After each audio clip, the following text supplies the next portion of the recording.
अस्सलाम वालेकुम नाज़रीन, उर्दू टीवी चैनल में खुश आमदीद।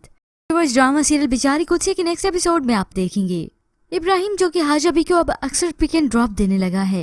फिर से वो कुत्सिया के घर आया तो कुत्सिया भी कह देती है आपको यहाँ रोज रोज बहाने से आने की जरूरत नहीं है, अम्मा पहले भी खुद ही आया जाया करती थी, ये ना हो किसी दिन आप किसी मुसीबत में फंस जाएं।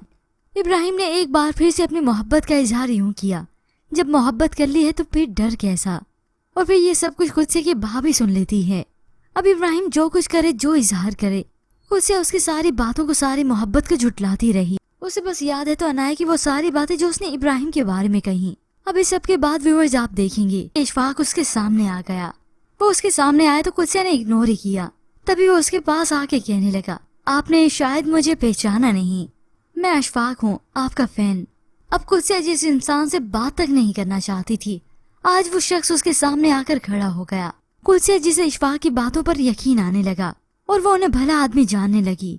अब इब्राहिम से ज्यादा एतबार वो इशफाक पर ही करने लगी। फिर एक दिन इशफाक ने कुत्सिया को एक रेस्टोरेंट में इनवाइट किया जहाँ पर इब्राहिम और उसका दोस्त पहले से मौजूद थे।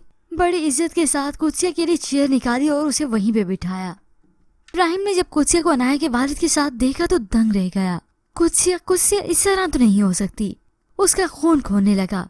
वो गुस्से से इस तरफ आ ही रहा था कि उसका दोस्त उसी वक्त उसे पकड़ लेता है। इब्राहिम ये तुम क्या करने जा रही हो, चलो यहाँ से। बिलाखिर इब्राहिम का दोस्त उसे वहाँ से ले गया मगर उसका गुस्सा ठंडा नहीं हुआ।